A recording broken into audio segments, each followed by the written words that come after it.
India is poised to become the world's most populous nation. What does it mean for the future of the country? Hello, I'm Anand Naidu, and this is The Heat.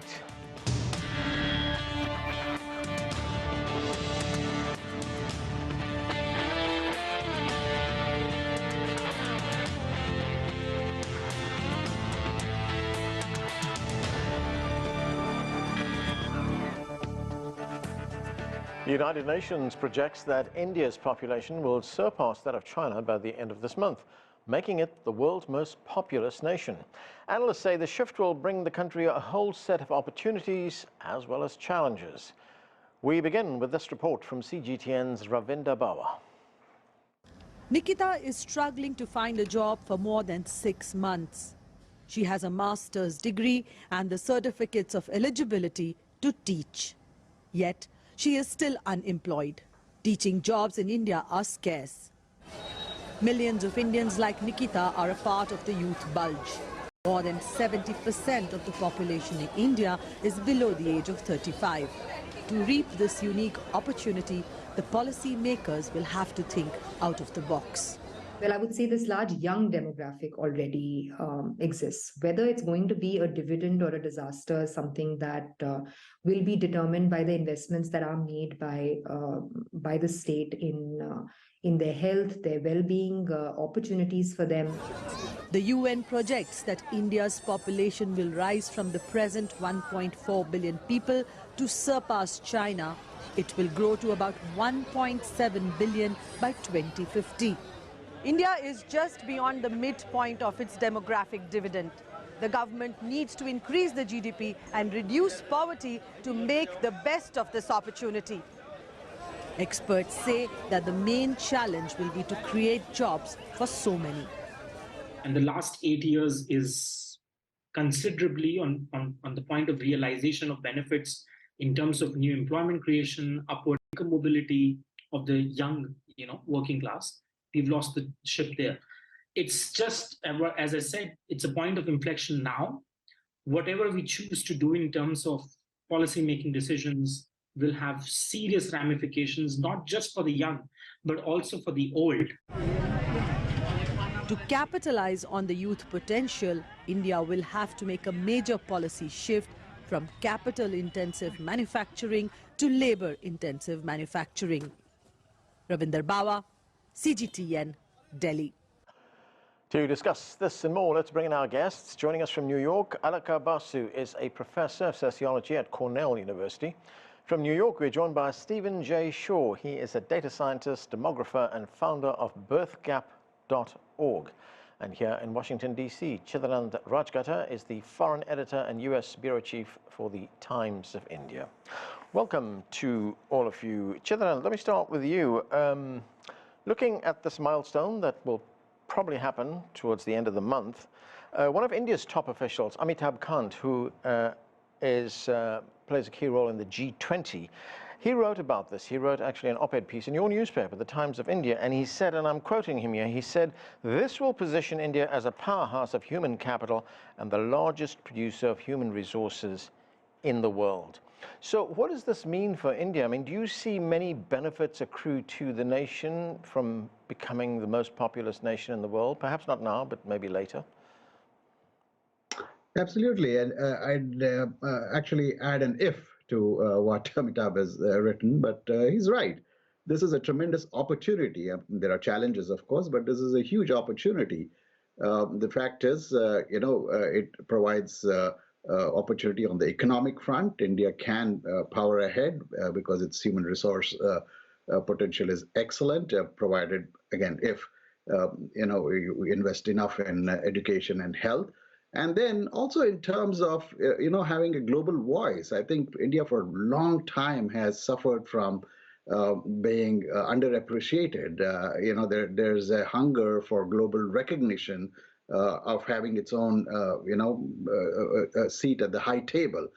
For instance, membership of the United Nations Security Council, which India has long aspired for. And you're already starting to see signs of, what the dividends, the geopolitical dividends.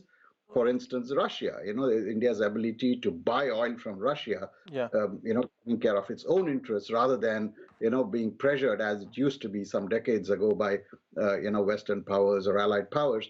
That is a sure indication that there is some Right. dividend already starting to show. So yeah, absolutely, there's tremendous opportunity. But like I said, it's a big if, because there are also challenges. The amount of strain it'll put on the resources, for instance, Right. on the environment, for instance, and just the huge, employment need for employment of Yeah. jobs. It's nothing like the world has ever seen. Actually, 500 million people, young people. We need to find jobs for them, and at a time when increasingly the automation is, going up across the world. We don't even know the outcome of what this whole chat GPT and artificial intelligence revolution is going to do to Yes. jobs. So yeah, I mean, there are challenges, but definitely there are tremendous opportunities. Alaka, Basu, great to have you with us on the show. The Reuters news agency, what they did was they went around and tried to canvass the opinion of just ordinary Indians about what this means, being the most populous country in the world. This is the opinion of a student, one of the people they canvassed. Let's listen to what the student had to say.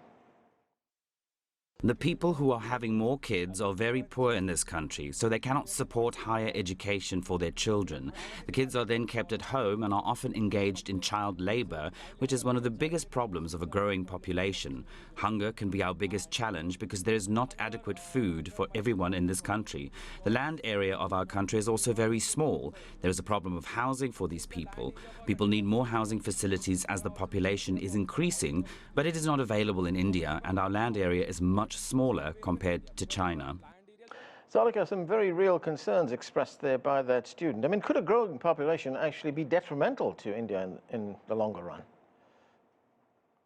This is such a difficult question because on the one hand, your first question was about the ways in which it's a great opportunity if we do things right. But there are other aspects to the absolute number of people, of course. I don't buy the argument about the people who have more children are poor and that's what's causing the problem.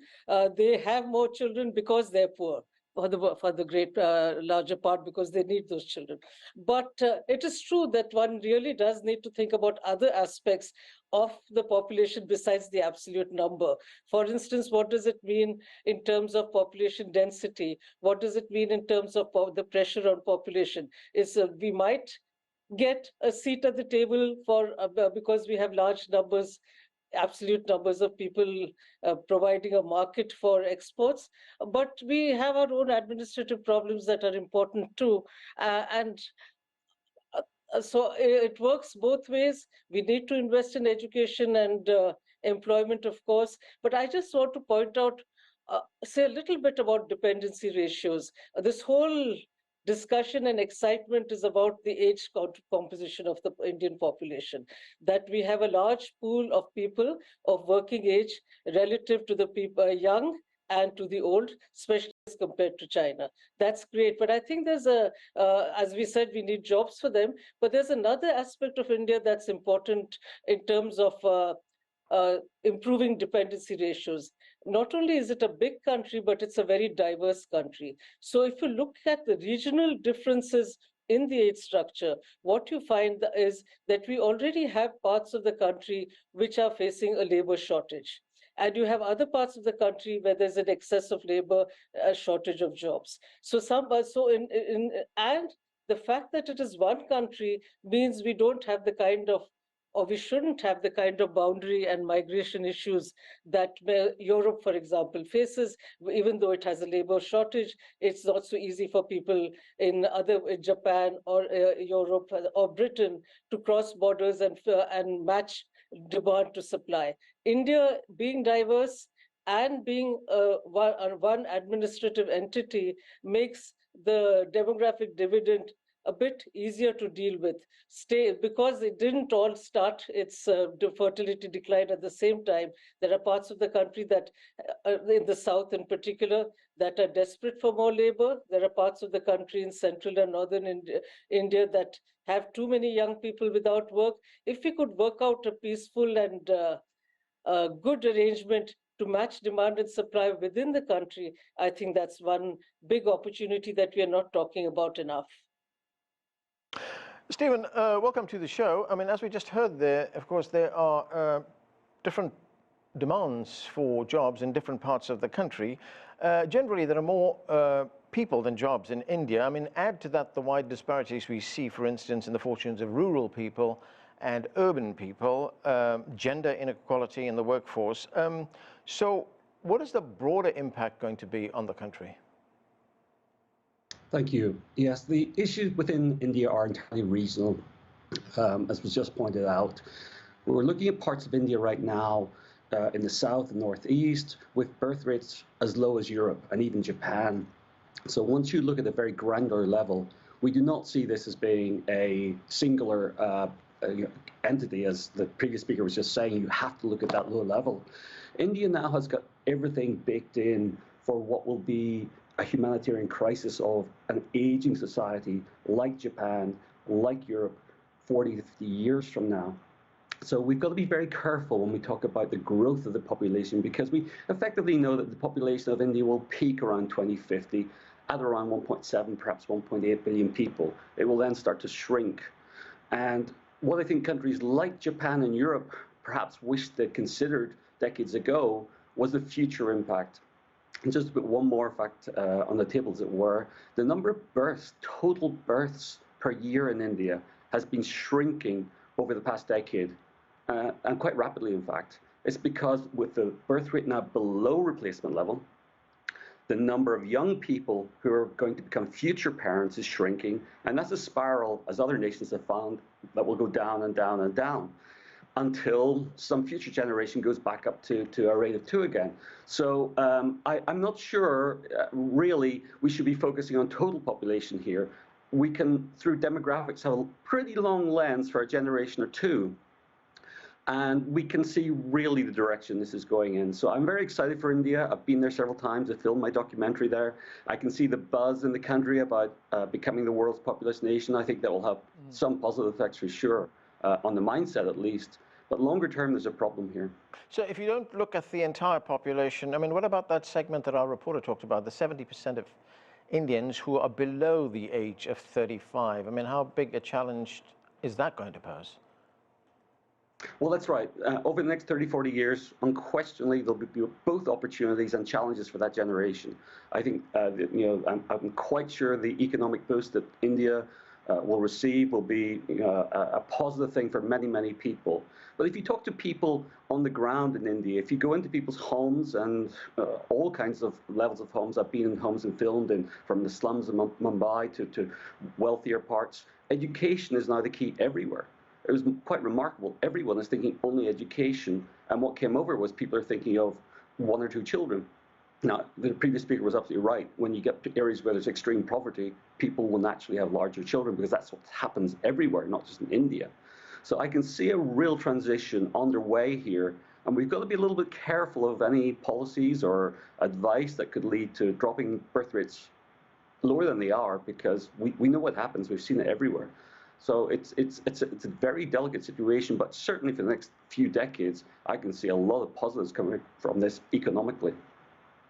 Chidanand, Aina Tangan of the Chinese Tahe Institute, who's a regular guest on the show, actually, he was talking about India reaching this milestone, or India going to reach this milestone at the end of the month, and he had this to say about it. Let's listen to what he had to say. Does population growth automatically lead to economic development? Simple answer, no. Large populations do have benefits, but also challenges. The benefits for industries and companies that use labor-intensive, cheap labor are clear, but the benefits for workers in their countries are limited unless they are able to upgrade their economies internally beyond being just sweatshops. So listening to that, Chidanand, do you agree? Absolutely. I think he's right, dead on. Upgrade and upskill. And you hear these terms a lot in India these days. So I think India has had a few years to actually get its head around this overtaking China business. They are investing more in education, and education itself, the nature of education and skilling itself has changed now with the growth of the internet, and now with artificial intelligence. So yes, absolutely. I mean, it's not just the numbers that matter. It's also how you manage your numbers in terms of both healthcare and education. But for me, an even bigger concern, Anand, is the asymmetry within India. It's not just gender. Of course, India would do well to put a lot more emphasis on women's education and getting women into the workforce. I think that's an important part of the growth story, but also regional asymmetry. Like one of our previous guests said, a lot of southern states now have rates comparable to Europe, and you can see even the development within India, the migration from one region to another. You can see that there are a lot more young people without jobs moving to parts of India where there are more jobs, where population density is less. And India also has to move away from agriculture, or at least the kind of human investment in agriculture, because land holdings are becoming smaller and smaller. Productivity is still very low. So there are a lot of pieces, but I think India has had a few years to get its head around it, and I see a lot of solutions being implemented in India. Every time I go to India, it reminds me of what China was doing 20 years ago. 20 years too late, but yes, it's happening. But do you sense, Chidanand, that in India there is a big rethink on how to cope with this increased population? I mean, we heard our reporter tell us there has to be increased GDP, reduced poverty, a focus on labor-intensive industries rather than capital-intensive industries.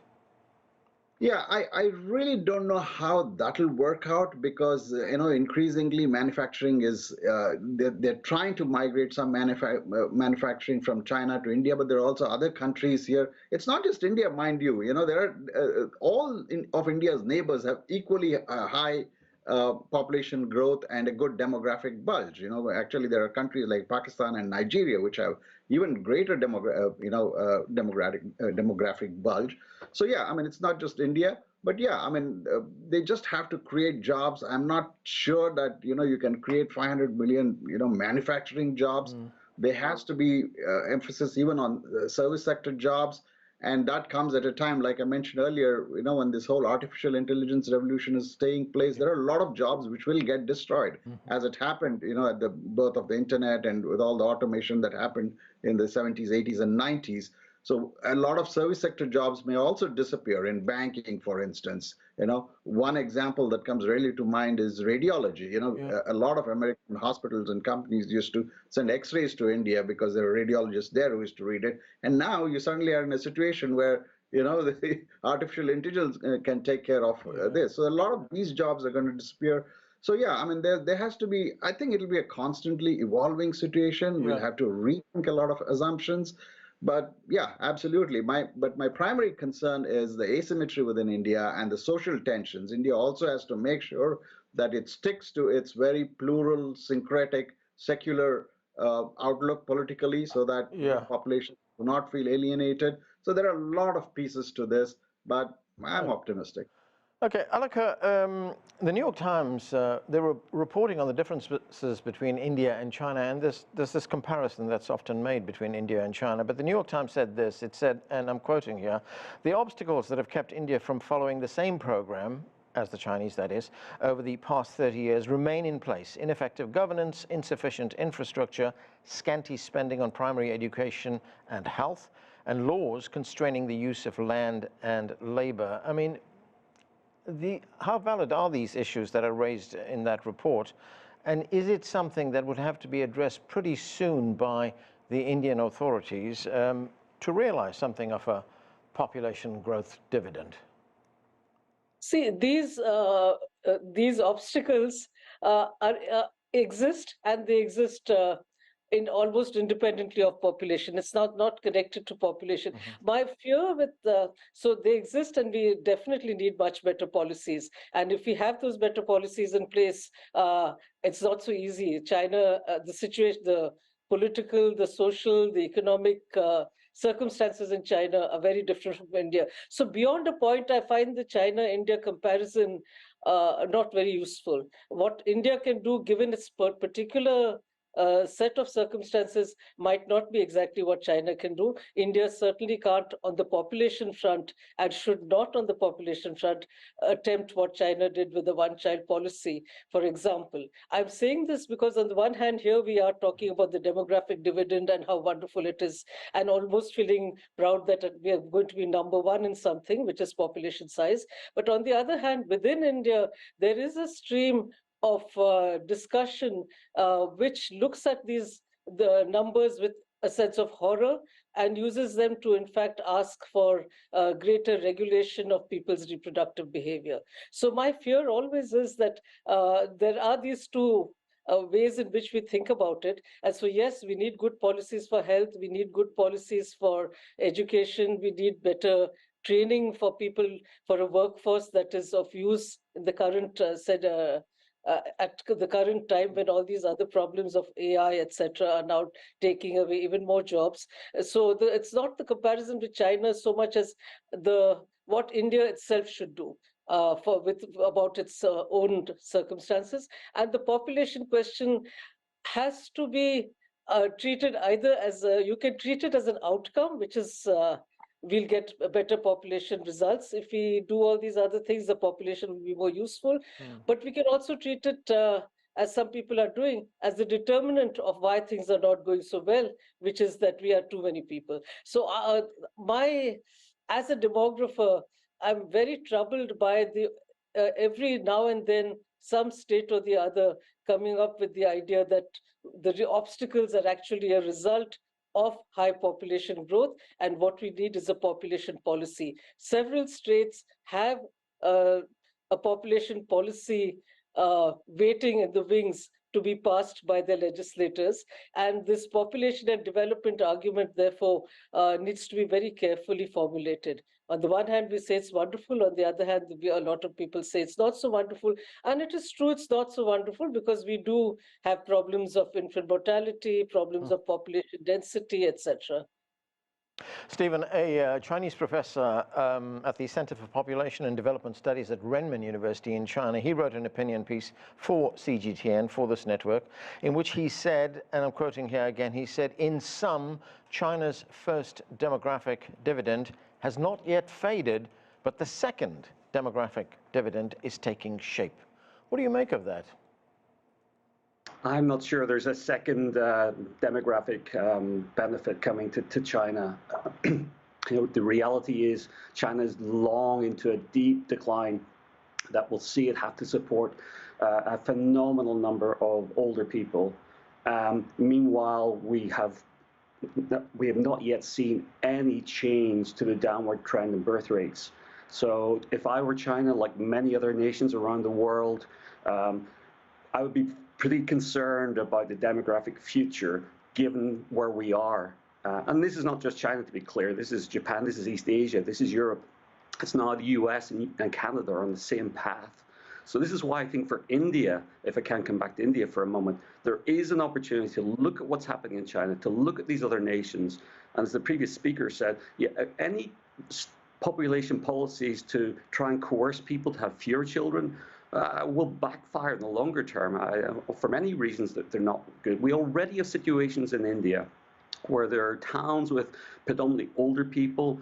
Emigration from India has added to this problem where you have increased loneliness of older people left alone.